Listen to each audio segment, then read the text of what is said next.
ont vu l'agneau.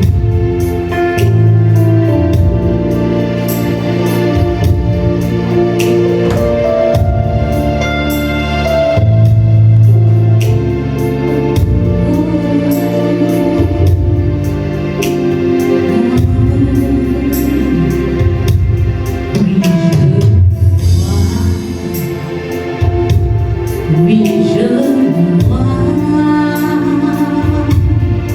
Élevé par tout le peuple, assemblé pour l'adorer. Oui, je le vois. Oui, je l'agneau. Seigneur sur ton trône, tu règnes haut.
Amen.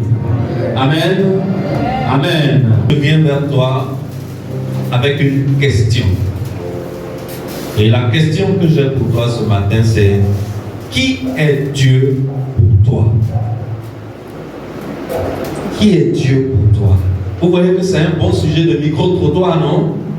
Normalement, si on fait micro-trottoir avec ça, on va recueillir tellement de réponses, et des réponses même très très surprenantes. Mais aujourd'hui, dans le monde de Satan, ce n'est pas cette question-là qu'on prend pour faire micro-trottoir. Les micro-trottoirs qu'on voit sur Facebook là, c'est quoi? Tu aimes pas devant, bien pas derrière. C'est incroyable. C'est incroyable, les micro-trottoirs qui sont saturés dans nos téléphones portables.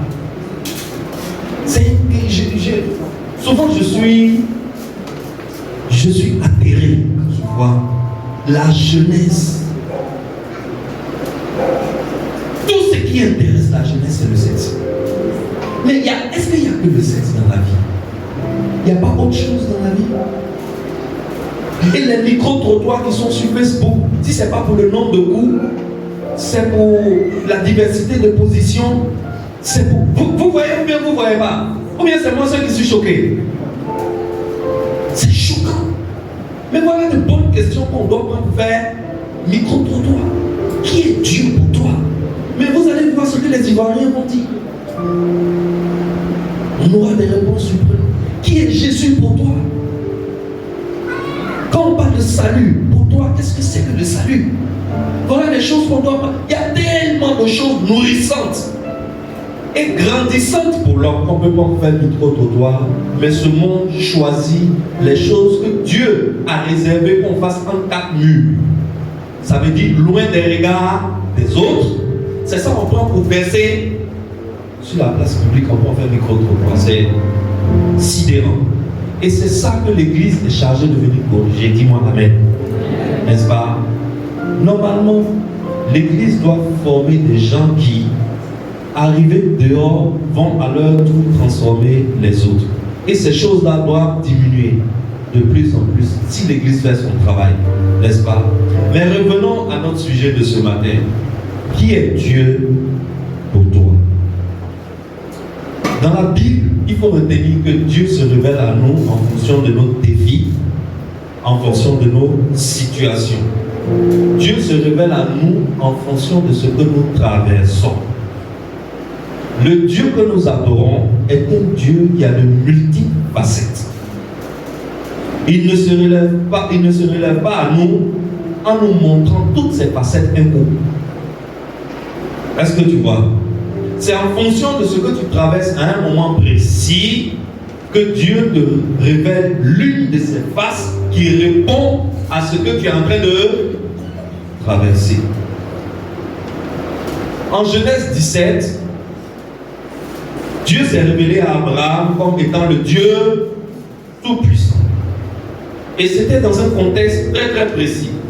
On était dans un contexte où Abraham doutait de la capacité de Dieu à lui donner un enfant, alors que lui et sa femme étaient déjà vieux et usés. Et comme Dieu dit, Abraham, je vais te donner un enfant. Mais Abraham se regarde, il n'est plus en kene-kene. Il regarde sa femme, elle-même, elle est plus démontée que lui. Il regarde devant, il regarde derrière. Abraham décide de prendre un raccourci pour aider Dieu. Dans sa tête, là, en fait, dans la tête d'Abraham et de Sarah, ils allaient faire quoi? Ils allaient aider Dieu à leur donner un enfant. Donc, comme eux sont vieux et usés, ils se sont rabattus sur la petite fille fraîche qui était à côté d'eux, qui s'appelle Agar. Abraham s'étant rabattu au sens propre comme figuré sur la pauvre Agar, qu'est-ce qui se passe? Ismaël entre sur la scène, n'est-ce pas? Et Dieu n'a pas apprécié. Dieu n'a pas apprécié. Quand Dieu te dit je vais faire quelque chose pour toi, tu n'as pas besoin de l'aider. Il a les moyens de faire cette chose pour toi. Et il va donner cette leçon à Abraham. Que va-t-il faire? Pendant 13 ans, Abraham ne va plus entendre Dieu parler. Il observe un silence de 13 ans. Après 13 ans, lorsque Dieu décide à nouveau de s'adresser à Abraham, la phrase qu'il lui dit, c'est que Abraham, moi qui te parle là, je suis le Dieu tout puissant. Est-ce que Dieu n'est pas amour? Dieu est amour, non? Est-ce que Dieu n'est pas grâce? Dieu est grâce, non? Mais pourquoi il ne dit pas à Abraham, je suis le Dieu d'amour? Et il lui dit que je suis le Dieu tout-puissant. Parce qu'il ne s'agissait pas d'une situation d'amour. Il s'agissait d'une situation de puissance. N'est-ce pas? Donc c'est un reproche que Dieu fait à Abraham. On est à Jéricho. La ville est barrée. La ville est barricadée. La ville est blindée. La ville est impénétrable. la ville est imprenable militairement. Il n'y a pas un côté de Jéricho où tu peux passer pour entrer. Et Josué est en face de la ville. Josué ne sait pas quoi faire. Qu'est-ce que Dieu fait? Dieu lui envoie son archange. Et l'archange dit à Josué, je suis le chef de l'armée céleste. Pourquoi Dieu se présente comme le chef de l'armée céleste? Parce qu'on était dans un contexte de quoi? De guerre. On était dans un contexte de guerre. Et pour conduire une guerre, il faut un chef de guerre. Alors, Dieu présente à Josué son côté chef de guerre, sa face chef de guerre. N'est-ce pas? Devant la tombe de Lazare,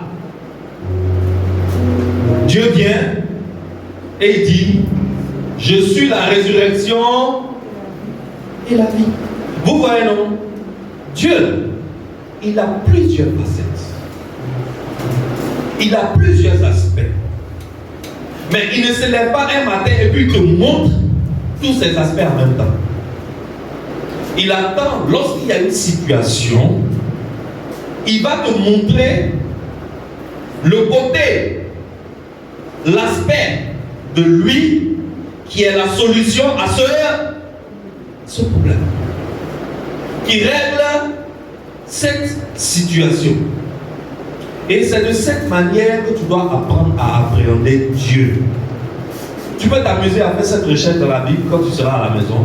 Essayer de voir quelles sont les différentes facettes de Dieu lors des différentes situations.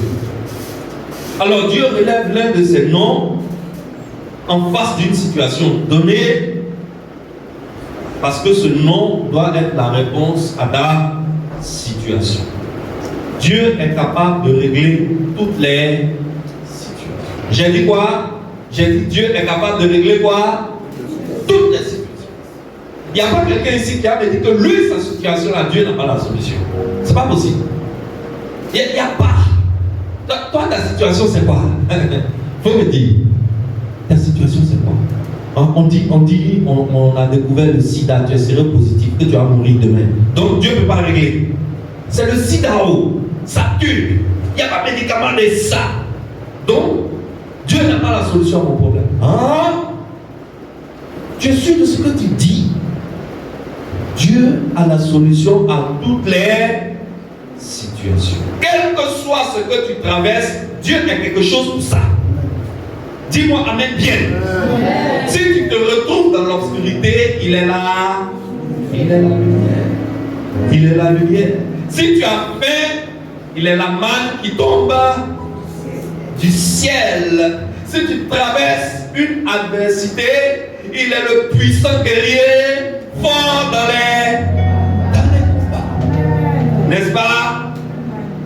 Alors, quand on te demande qui est Dieu pour toi, évite de donner une réponse vague et générique.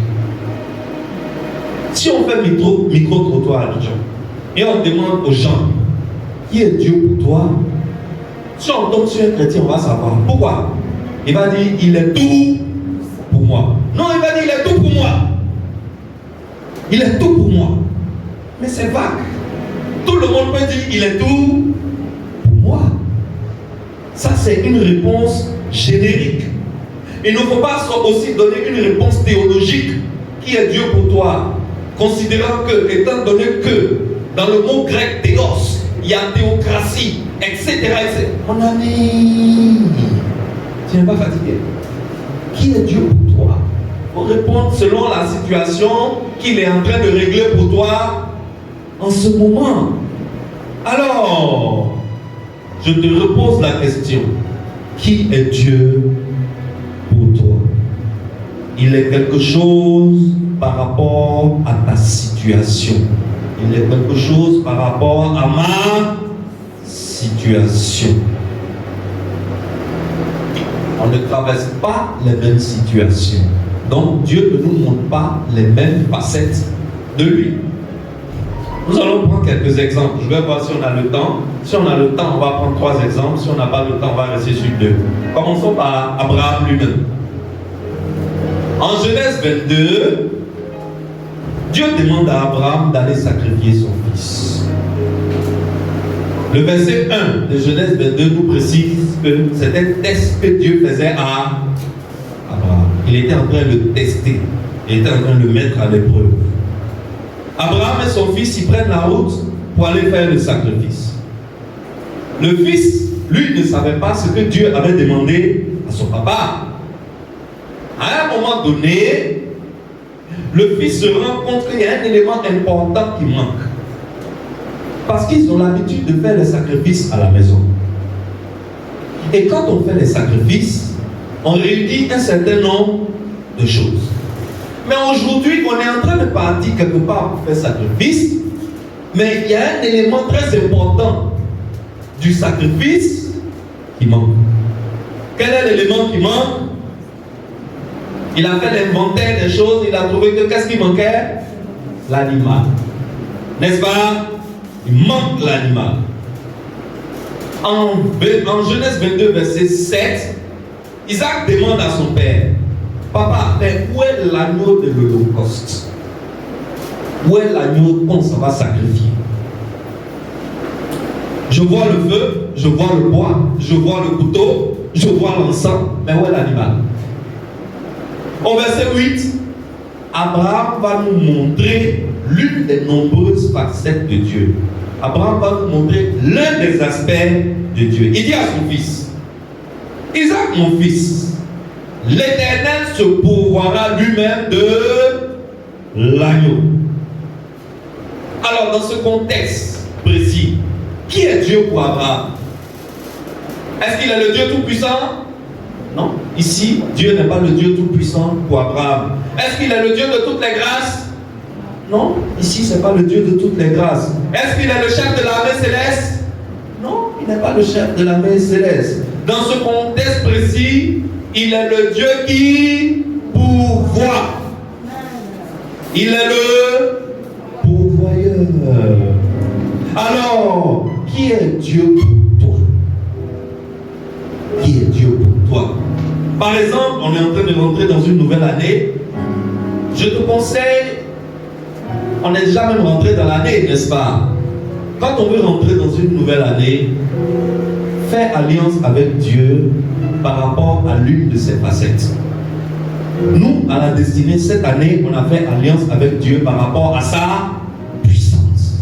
2022, pour nous, à la destinée, c'est l'année de la puissance de Dieu.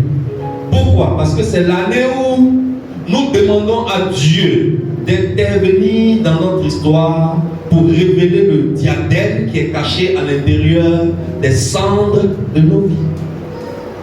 Et pour faire sortir un diadème qui est caché dans la cendre c'est quelque chose qui n'a aucune valeur. La cendre c'est quelque chose qu'on jette à la poubelle. Donc nos vies sont des histoires qui ressemblent à la cendre. Mais à l'intérieur de ces cendres-là, il y a un diadème qui est caché. Il faut la puissance de Dieu pour faire sortir le diadème qui est caché dans nos cendres. Parce que Dieu n'a jamais fait sortir un diadème d'un diamant. Lis bien ta Bible. Dieu ne fait jamais sortir un diadème de l'or. Il fait toujours sortir le diadème de quoi? De la cendre. De quelque chose qui n'a pas de valeur pour les hommes. De quelque chose que les hommes jettent à la poubelle. C'est ça, Dieu lui prend et puis transforme en or. Amen. Alors nous avons demandé à Dieu que 2022 soit l'année de sa puissance. En 2022, la face de Dieu que nous voulons voir, c'est sa puissance. Alors, quand tu fais ce genre d'alliance avec Dieu, lorsque Dieu vient dans ton histoire, il ne vient pas dire autre chose. Il ne vient pas dire autre chose. Si ta situation, par exemple, c'est une situation de maladie, Dieu ne vient pas pour dire autre chose que ta guérison. Si ta situation, c'est par exemple devant la tombe de Lazare, quand Dieu vient, il ne dit pas je suis la lumière. N'est-ce pas? Il ne s'agit pas de lumière dans cette situation. Dans cette situation, les gens, leur frère est mort. Ils cherchent à faire quoi? À l'enterrer. Ils l'ont même déjà enterré. ils sont en train de pleurer, ils cherchent un peu de consolation. Quand toi, Dieu, tu viens, tu ne dis pas, je suis le Dieu de toutes les grâces. Qu'est-ce que tu viens pour faire? Tu viens pour apporter la vie là où il y a eu la mort. C'est cela que lorsque Dieu est venu dans cette situation, il n'a pas dit je suis le Dieu des grâces. Il n'a pas dit je suis le Dieu tout-puissant. Il dit je suis la résurrection et la vie. Alors, quelle est ta situation en toi, Excellence? Toi qui m'écoutes ce matin. Toi qui es assis ici devant moi. Toi qui me suis à travers les ondes. Quelle est ta situation ce matin? Moi, je ne connais pas ta situation. Mais Dieu va se révéler à toi en fonction de ta situation. Je ne connais pas ta situation, mais Dieu lui connaît ta situation. Et il se révèle à toi en fonction de cette situation. Alors toi aussi, par la foi, approche-toi de Dieu en fonction de ta situation. Et c'est ce que Abraham est en train de faire ici. Isaac lui dit, papa, où est l'animal? Un papa ordinaire, qu'est-ce qu'il aurait répondu à son fils? Il va dire, mon fils, vrai là. Ce ne sont pas toutes les choses de ce Dieu-là que moi j'arrive à comprendre. Hein? Dieu-là, au final, je me demande si lui-même là, c'est qu'il est compliqué d'être. Il est très compliqué. Mais Abraham n'a pas dit ça. Abraham, lui, c'est un homme de foi. Et comme c'est un homme de foi, il a confiance en Dieu. Et Abraham sait que Dieu n'est pas un assassin. Il sait que Dieu, il est tout puissant. Alors, qu'est-ce que Abraham dit à son fils? Il dit à son fils, Dieu se pourvoira lui-même de l'agneau. Ça veut dire que aujourd'hui, là, mon fils, ce n'est pas moi, ce n'est pas toi, ce n'est pas nous qui allons fournir l'animal du sacrifice. On a beaucoup d'animaux à la maison, c'est vrai, mais aujourd'hui, c'est Dieu lui-même qui fournira l'animal. Aujourd'hui, Dieu est pour nous le Dieu qui pourvoit. Alors, Excellence, je ne sais pas ce que tu traverses, mais j'ai une très bonne nouvelle pour toi. La bonne nouvelle, c'est qu'aujourd'hui, Dieu rentre dans ta situation. Dis-moi Amen. Aujourd'hui, Dieu rentre dans ta situation. Et il est pour toi le Dieu qui pourvoit. Ce que tu as besoin là, Dieu se charge de te le fournir. Dis-moi Amen. Aujourd'hui, Dieu vient dans ta situation. Ton Amen ne me plaît pas. Donne-moi un Amen convaincu. Ce que Abraham nous apprend, c'est ça. Il nous apprend que Dieu, quand il vient dans ta situation, il vient pour te pourvoir ce que toi tu ne peux pas. Et quand Isaac entend ça, Isaac est rassuré. Ça rassure Isaac. Mais Abraham lui-même qui a dit ça à Isaac, Abraham lui-même il n'est pas tranquille. N'est-ce pas? Il n'est pas tranquille. Pourquoi? Parce que lui, il a exprimé sa foi. Il a parlé. Mais comment Dieu va faire là? Dieu ne lui a pas dit. Quand Dieu va faire là, Dieu ne lui a pas dit. Par qui Dieu va passer pour faire là? Dieu ne lui a pas dit. Excellence, c'est ça qu'on appelle la foi. C'est ça qu'on appelle la foi. La foi c'est, je ne sais pas comment il agira. Je ne sais pas quand il agira. Je ne sais pas par qui il agira. Mais je sais une chose, c'est qu'il agira. Amen. Amen. C'est ça qu'on appelle la foi. N'oublie pas que toute cette affaire-là autour d'Abraham, c'est un test. N'oublie pas. C'est Dieu en train de le tester. Alors ils sont partis. Et ils sont arrivés sur la montagne. Arrivés sur la montagne, Abraham bâtit l'autel. Il attache son fils. Il fait coucher son fils sur l'autel. Et il lève le couteau vers la gorge de son fils. Et voilà, c'est maintenant que le pourvoyeur choisit de se manifester. Je veux que tu médites un peu sur cette parole. Regarde jusqu'où Dieu laisse Abraham arriver avant de se manifester. Un enfant que pour la voir là, ça a été un ramba. L'enfant là, pour la voir, Abraham a d'abord pris un raccourci qui n'a pas pris à Dieu, qui n'a pas plu à Dieu. À cause de cette affaire à 13 ans, Dieu ne lui parle plus. Imagine, Dieu te laisse 13 ans, mon ami, tu es foutu. Bravo. Aujourd'hui là, nous on marche par la foi. C'est-à-dire, tout ce qu'on fait là, c'est le ciel qui s'en charge. Sinon, nous autres, là, on ne peut pas payer le loyer. Je vous dis quelque chose. On ne peut pas payer habit pour... On n'a personne qui a un nom qui ressemble à notre nom quelque part. Ou bien quand tu as quelqu'un qui a un nom, ton nom ressemble au nom de quelqu'un quelque part. Allez là. La personne. Comment on fait pour avoir 3 repas quotidiens pour nous et pour nous, ceux qui nous sont proches? Comment on fait pour payer les factures qui ne font que grimper? On ne s'est jamais levé et puis on dit le prix de l'essence a chuté.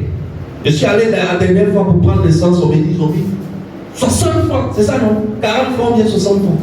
Un coup, comme ça, on n'a pas mis 10 francs. Donc chaque jour, là, notre vie même là, c'est le ciel.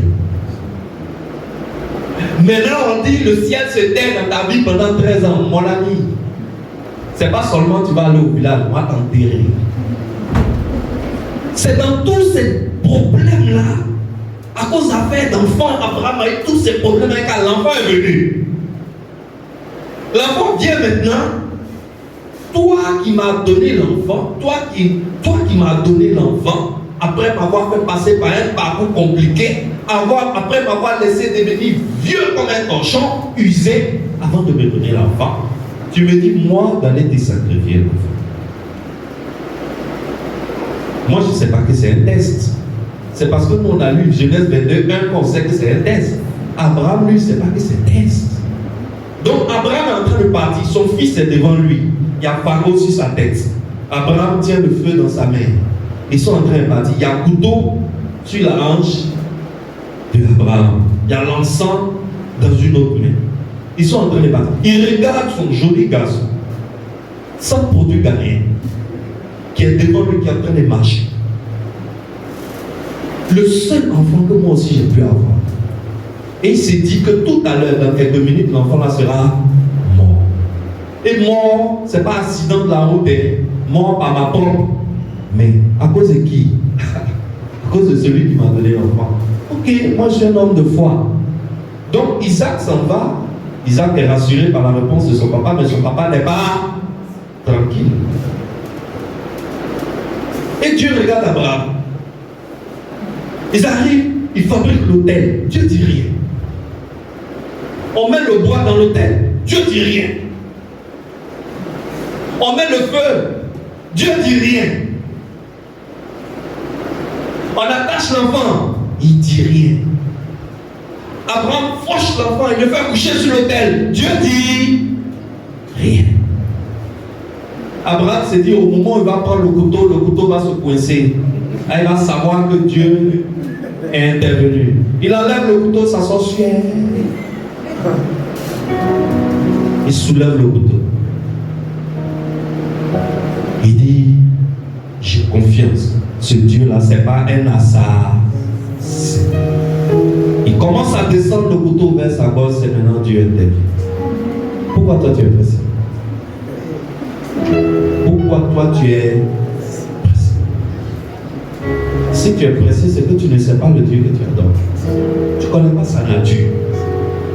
Tu n'as jamais pris le temps de méditer sur ce que sa parole dit. Celui qui connaît la parole de Dieu, il attend Dieu patiemment, aveuglément. Je ne sais pas quand il va faire. Je ne sais pas comment il va le faire. Je ne sais pas par qui il va le faire.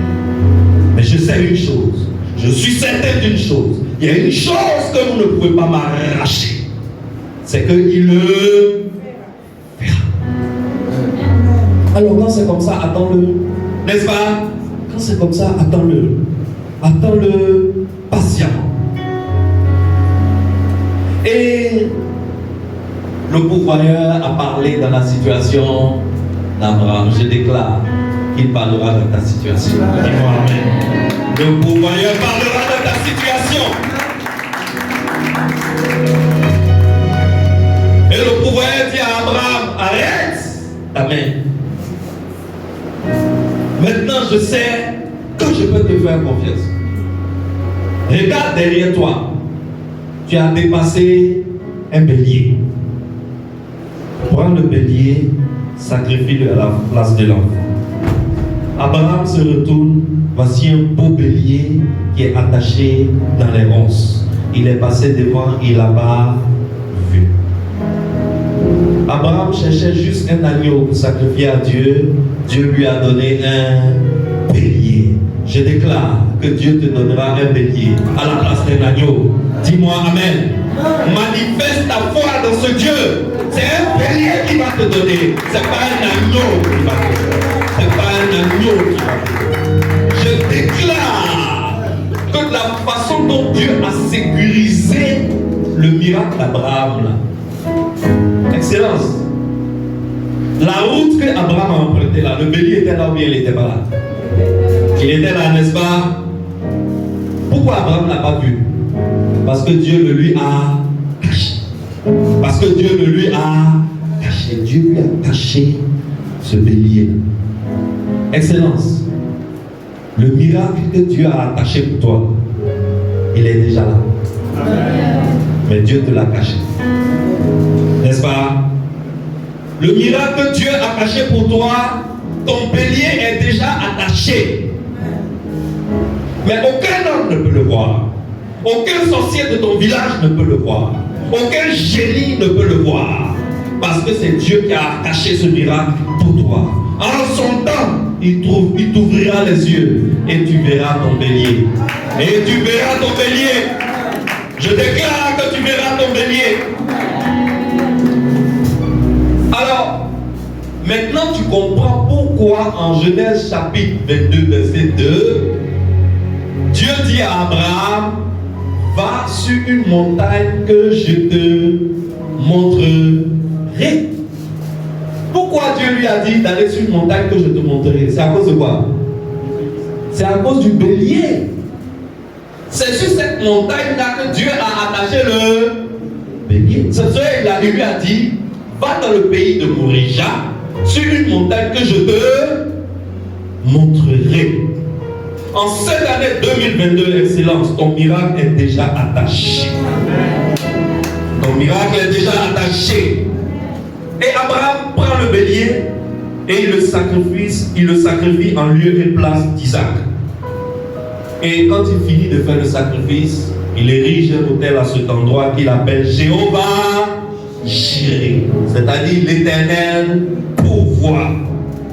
Et c'est grâce à Abraham qu'on connaît cet aspect de Dieu.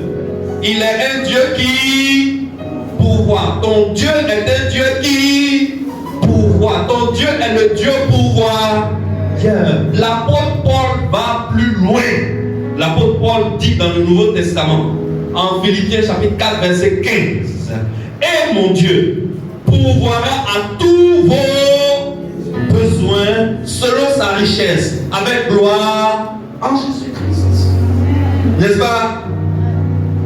En Éphésiens 3, 20, il dit, or, à celui qui peut faire infiniment au-delà de tout ce que nous demandons ou pensons. C'est ce que Dieu va faire pour toi en cette année. Dis-moi Amen. Il va faire pour toi infiniment au-delà. Et tu vas ouvrir la bouche pour dire, Seigneur, tu es incroyable. Seigneur, tu es incroyable. Et il va te dire, mon fils, tu n'as rien vu encore. Ce n'est que le commencement. C'est ce que je déclare sur ta vie. Alors, qui est Dieu pour toi? Dieu, il se révèle à toi en fonction de ta situation. Tu t'approches de Dieu en fonction de ta situation. On va regarder l'exemple de Job. Voici Job, un gars, il est assis dans la poussière. Il est assis dans la cendre. Du sommet de sa tête jusqu'à la plante des pieds, il y a plaie. Plaie là, ça ne finit pas. Ses compagnons, ce sont les mouches et les chiens. Il est assis dans la poussière. Ses enfants sont morts. Toutes ces entreprises sont en faillite. Ces champs sont brûlés. Tout est consumé par le feu. Et la seule chose qui lui restait, c'était sa femme. Et sa femme, quand elle le voyait là, elle savait que lui là, la seule chose qui l'attend, c'est la mort. Et elle ne veut pas que son mari meure gratuitement. Elle dit avant de mourir là, maudis-le. Maudis ce Dieu. Ce Dieu-là que tu adores. Avec tous tes biens, avec toute ton âme, avec toute ta pensée. Mais qui permet que tu te retrouves dans cette situation. Il ne peut pas intervenir un peu. Il ne faut pas mourir cadeau. Avant de mourir, maudis-le. Job ouvre sa bouche. Et qu'est-ce que Job va dire en réponse à la femme? Lisons ensemble. Job 19, verset 27. La réponse de Job, ça donne la chair de fou. Il dit, je sais que mon Rédempteur est vivant. Je sais que mon Rédempteur vit. En ce moment, Job est assis dans la cendre. Tout le monde voit sa souffrance. Les gens le regardent, les gens disent, la mort est mieux que ta situation. Tout le monde n'attend que sa mort. En ce moment, on demande à Job, qui est Dieu pour toi? Et Job répond, il est mon Rédempteur. Il est mon Rédempteur. Dans ma situation où je suis là, Dieu est mon Rédempteur. Rédempteur, ça vient du mot rédemption. Ça veut dire qu'il peut me racheter. Dieu peut me racheter des mains de cette maladie. Il peut restaurer mon corps. Ce corps que vous voyez aujourd'hui, qui est totalement pourri là, Dieu peut me le ramener à la position initiale. En théologie, quand on dit racheter, ça veut dire ramener à la position initiale. Ce corps peut revenir à la position où il était avant. Voilà comment Job voit Dieu dans la situation où il se trouve. Alors, qui est Dieu pour toi? Qui est Dieu pour toi? Tu sais, ce que tu dis lorsque tu traverses une situation difficile et compliquée, c'est très très important. Lorsque tu es dans mélangement, comme on dit chez nous en Ivoirien ici, lorsque c'est gardé sur toi, ça ne va pas de chez ça va pas. Ça mord de chez ça mord. Tu es mélangé. Quand ton téléphone sonne maintenant, toi-même tu sais que c'est la banque. L'argent que tu dois, il faut payer. Tu ne peux pas avaler de l'eau. C'est gardé sur toi. Tu es endetté jusqu'aux cheveux. La parole qui sort de ta bouche en ce moment précis là, c'est très très important. Tu es en train de rouler, boum, le pneu de la voiture pète. Vous partez en tonneau. Qu'est-ce qui sort de ta bouche pendant que la voiture est en train de partir en tonneau? Ne dis jamais, Seigneur, reçois mon âme. Prends soin de ma femme et de mes enfants. Non. Je sais de quoi je parle. Ça m'est arrivé, n'est-ce pas? Ça m'est arrivé. À Koroko là-bas, pneu de voiture là a sauté, boum. J'étais en train de m'assoupir quand j'ai entendu oh, j'ai entendu beau. Je me suis retourné. Ah, mais si je me suis retourné, c'est que la voiture s'est retournée. J'ouvre les yeux, les vitres sont en train d'exploser. Oh, les tôles, oh, ça se déchire. Un long cri, on est en train de partir. J'ai dit, Seigneur, je ne reste pas ici. Seigneur, je ne meurs pas ici. Jésus, je ne meurs pas ici. Je ne meurs pas. Je refuse de mourir ici. Ce n'est pas moi, je suis devant vous en train de parler. Aujourd'hui, je vis. Je vis et j'annonce les merveilles de ce Dieu. J'ai une grosse cicatrice à vie. Ça fait quoi? Ça fait. De toutes les façons, je suis dit à Mario. Ah, elle ne peut pas partir. Elle m'a connu, j'avais de jolis bras. Maintenant, bras là, la moitié occupée. Elle va aller où? L'essentiel, je suis vivant. Alors, ce que tu dis quand ça ne va pas, c'est très très important. Ce que tu confesses, c'est très important. Ton médecin t'a dit, il a fait scanner. ton utérus est gâté, tu ne pourras jamais faire enfant. Dis-lui, docteur, j'ai compris, hein. Mais moi, mon rédempteur vit. Mon rédempteur vit. Regarde ta situation et dis à ta situation que mon rédempteur vit. Pour Abraham, Dieu était son pourvoyeur. Pour Jean, Dieu était son rédempteur. Et effectivement, Dieu a été le rédempteur de Jean. Dieu a été plus que le rédempteur de Jean. En Jean 42, Jean a reçu 2 fois ce qu'il avait perdu. C'est comme ça Dieu est. Quand il a confiance en toi, quand il t'a testé, voit que tu as confiance en lui, vrai. Ce n'est pas les chrétiens d'aujourd'hui là. Quand ça ment, et puis il court vers d'autres choses, c'est pas ça.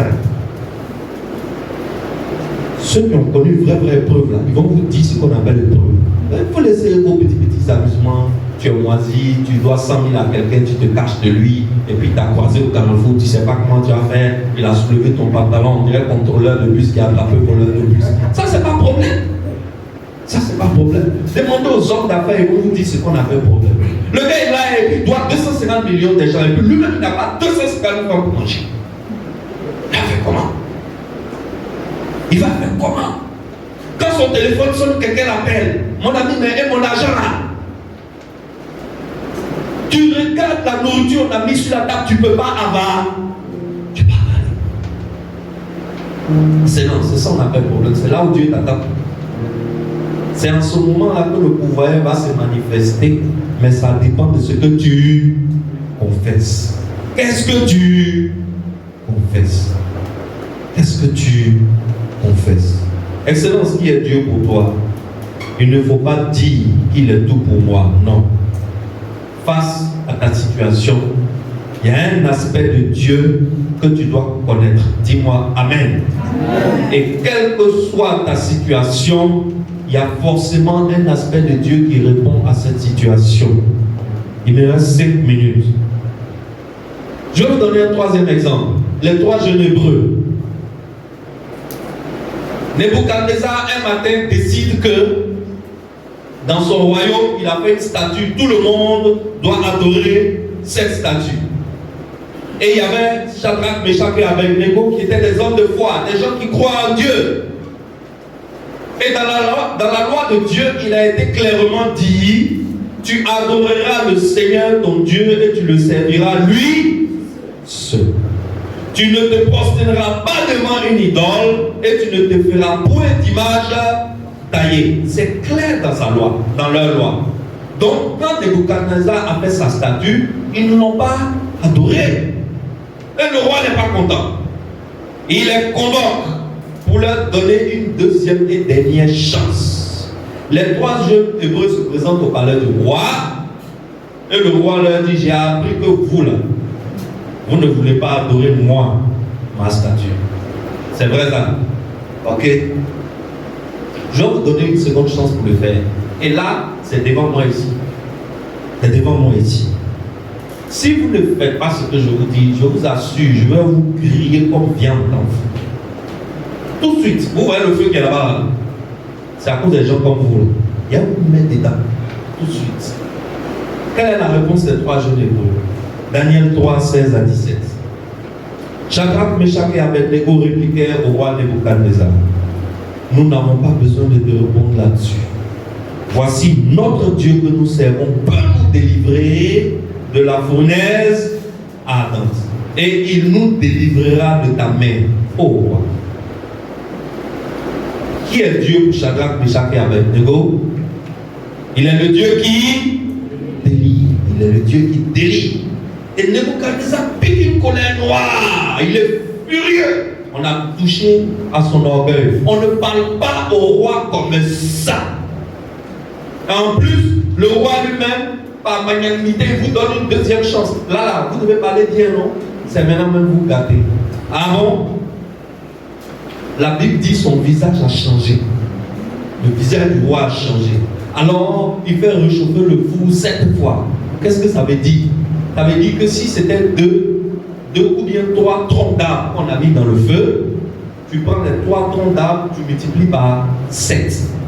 3 fois 7, 21.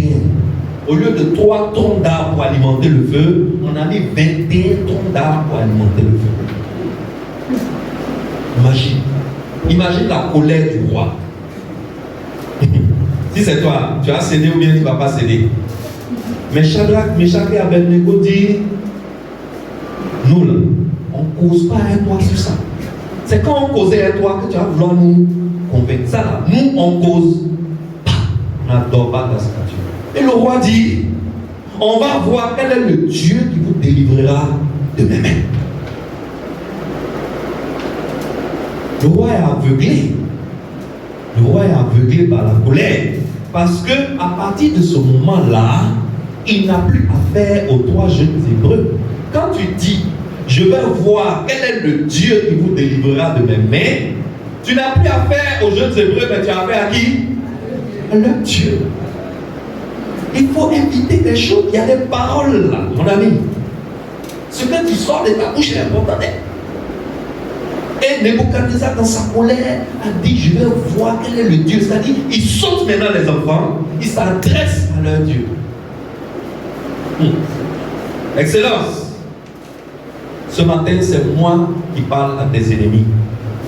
Dis après moi. Mes ennemis. Mon pasteur dit de vous dire que mon Dieu est le Dieu qui délivre. Dis ça à tes ennemis. À partir de tout à l'heure, dis ça à tes ennemis.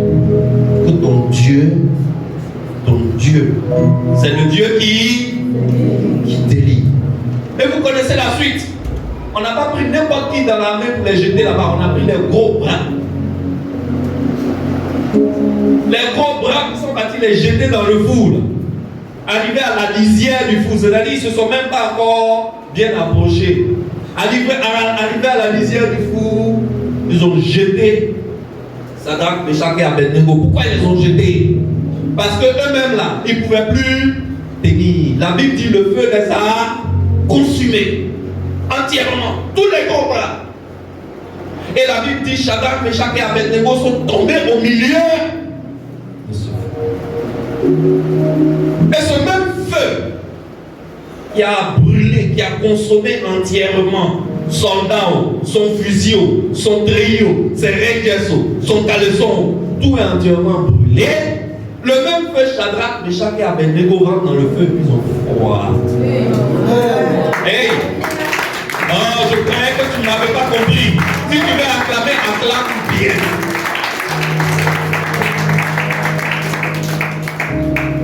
Ils ont froid. Et le roi Nebuchadnezzar, qui venait de dire il y a quelques minutes, je vais voir quel est le Dieu qui vous délivrera de mes mains. Il regarde et voilà, les jeunes Hébreux sont au milieu du feu. Le feu ne les consume pas. Au contraire, ils ont les mains dans les poches. Ils sont en train de causer entre eux. Et même, ils sont en train de causer avec un nouveau gars qui est dans le feu. Un quatrième gars qui est dans le feu. Le roi dit non, il y a quelque chose qui ne va pas. Il enlève ses lunettes. Tu sais, souvent pour bien voir, pour voir bien clair, tu enlèves tes lunettes et puis tu écarquilles tes yeux. Il dit il y a quelque chose qui ne va pas. Attends, il s'approche, quitte son trône, il s'approche. Il regarde, il dit mais les gars, c'est pas 3 personnes qu'on a mis dans le feu. Il regarde son général, chef d'état-major. Mais c'est pas 3 personnes qu'on a mis dans le feu. Mais je regarde là. Il y a 4 personnes. Excellence. La 4e personne là, en réalité, ce n'est pas la 4e personne. En réalité, Dieu a précédé Shadrach, Meshach et Abednego à l'intérieur du feu. Il les a précédés dans la fournaise. Il a envoyé son ange les précéder dans la fournaise. Je déclare que Dieu te précédera. Où que tu mettras tes pieds, Dieu s'y trouvera avant toi, afin de te préparer le chemin, afin de changer ton feu en climatiseur. Dis-moi Amen. Et Daniel 3, 28 nous dit, Nebuchadnezzar prit la parole et dit, c'est lui non?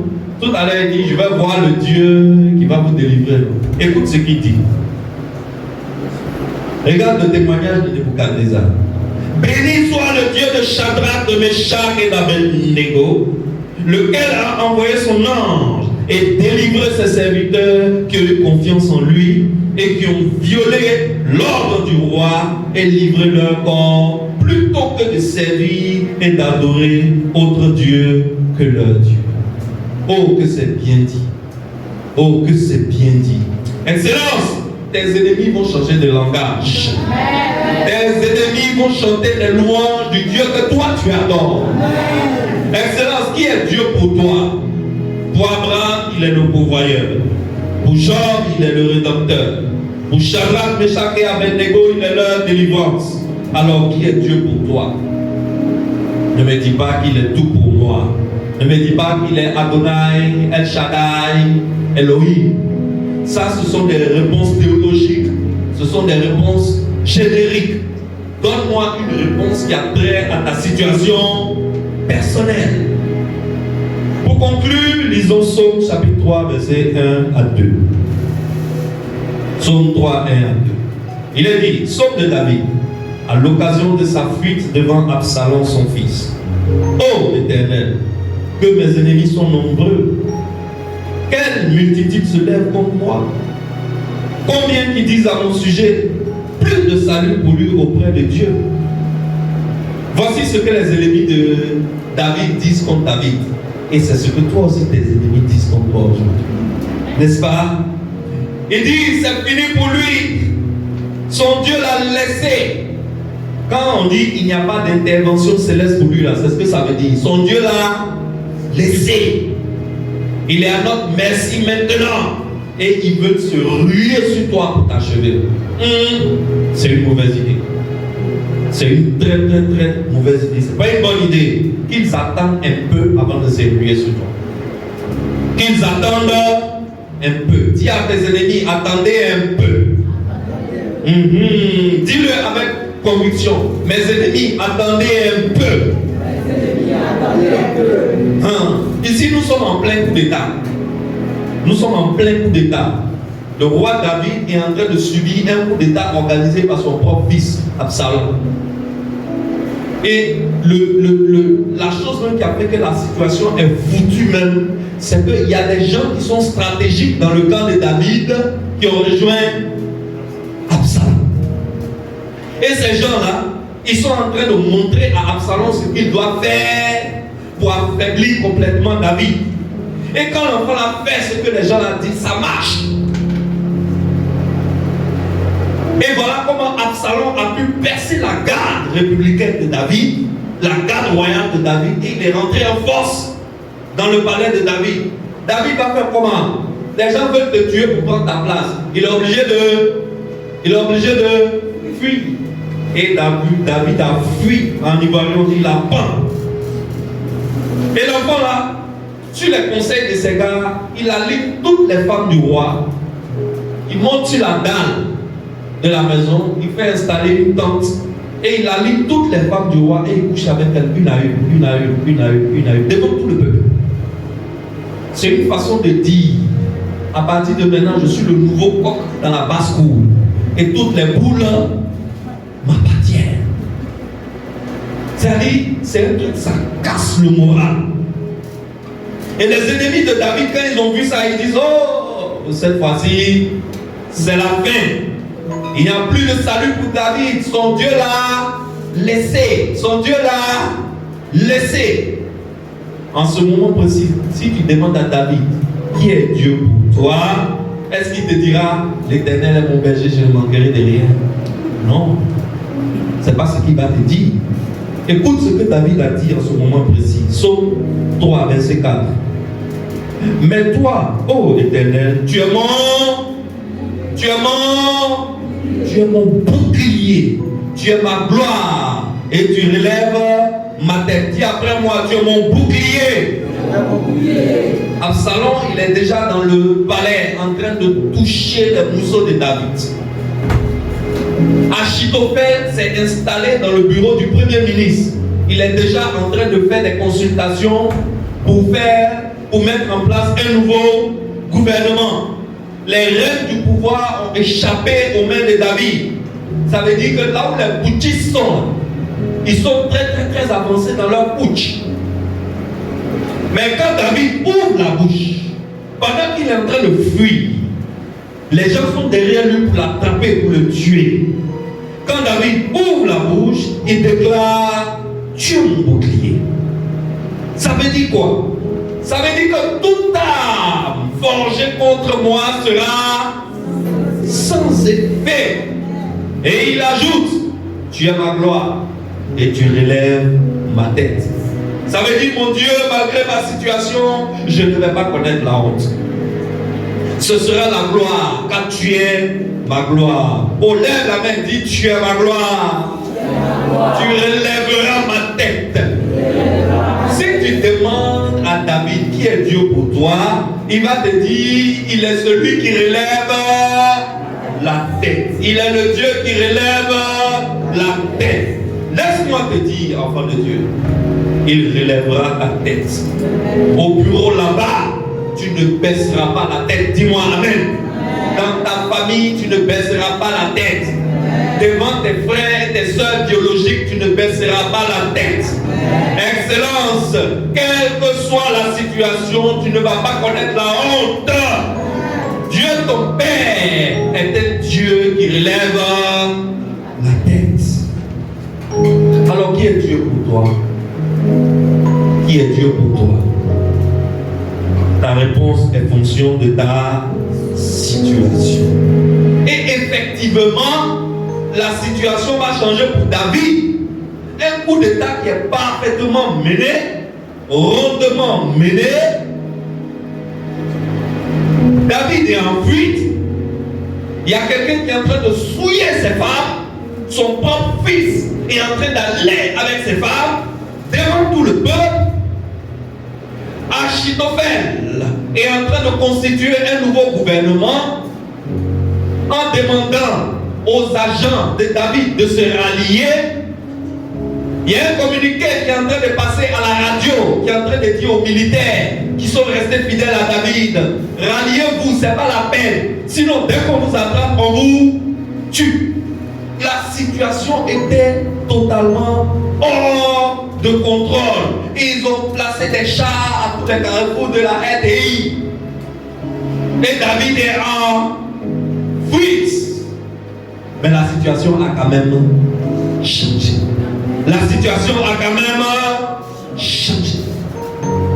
Ce Dieu-là, c'est le Dieu qui est expert en changement de situation. La situation que tu traverses aujourd'hui, et tout le monde pense que c'est fini là. Dis à tes ennemis: attendez un peu. Dis encore à tes ennemis: mes ennemis, attendez un peu. Mes ennemis, attendez un peu. Attendez un peu ce Dieu-là. Ce Dieu-là. Vous savez ce qui s'est passé? Ah, je suis trop content d'avoir connu ce Dieu. Ça donne un sens à ma vie.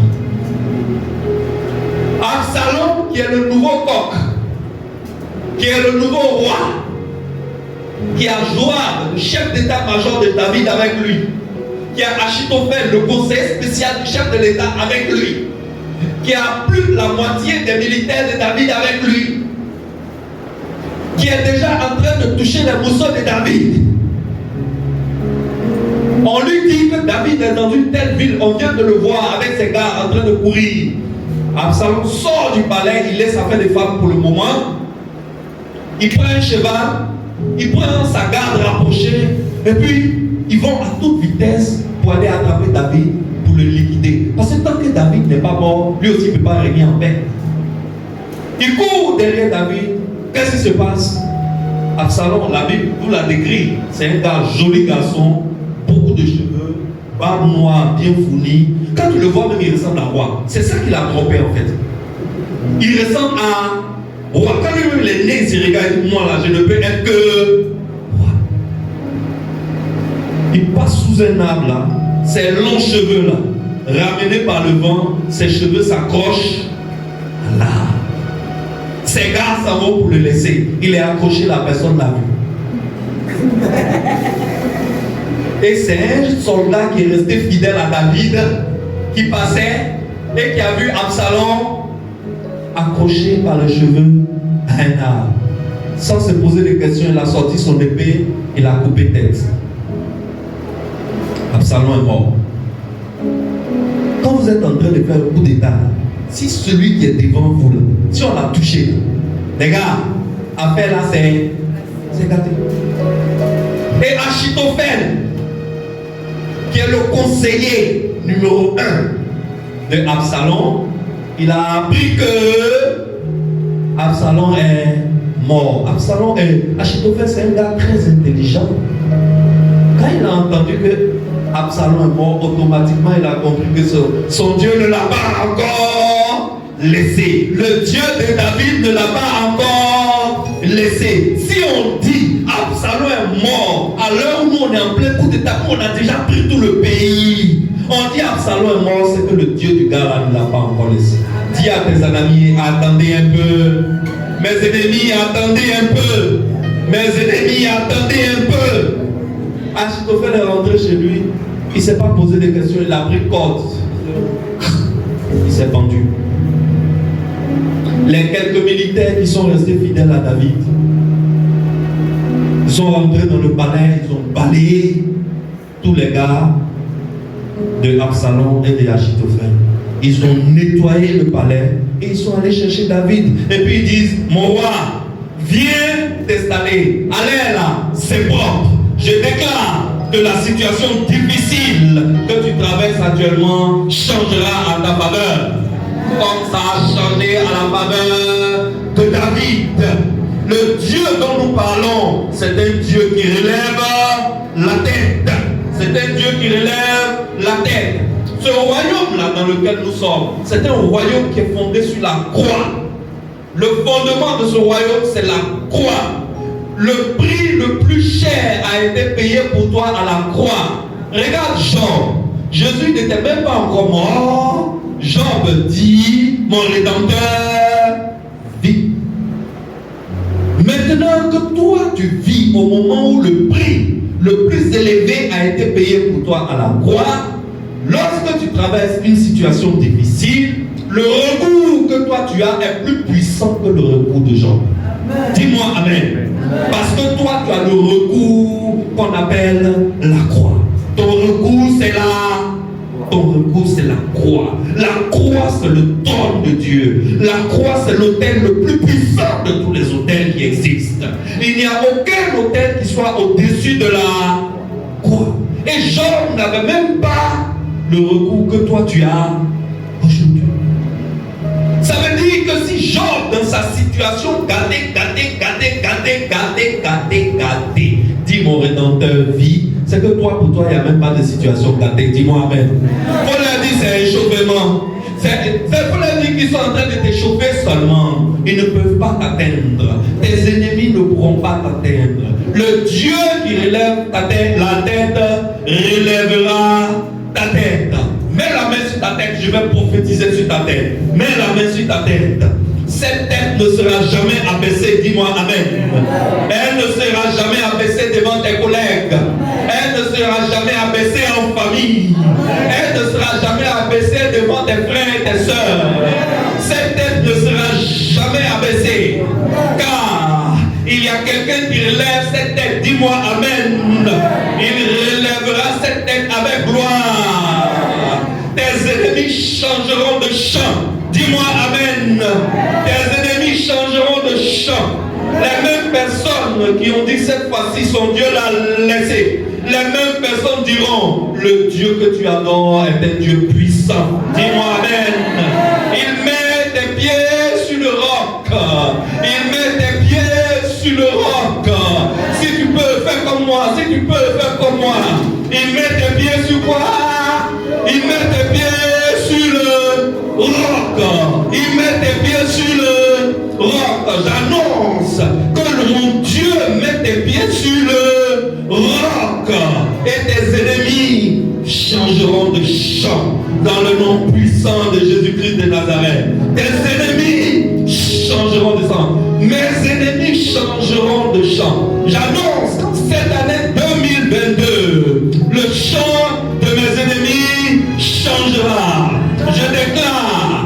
seras plus grand que tes ennemis. Dis-moi Amen. Tu seras plus solvable que tes ennemis. Dis-moi Amen. Tu te répandras à droite et à gauche. Tes disciples envahiront les nations.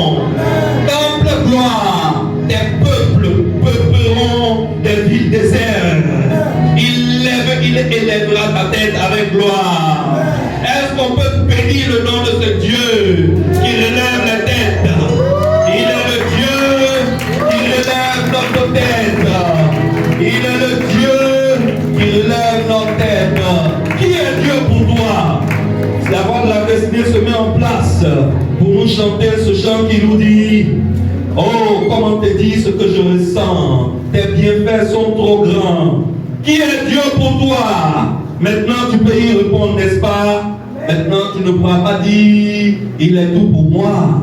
Maintenant quand tu donneras une réponse à cette question, tu donneras une réponse en fonction de ta situation.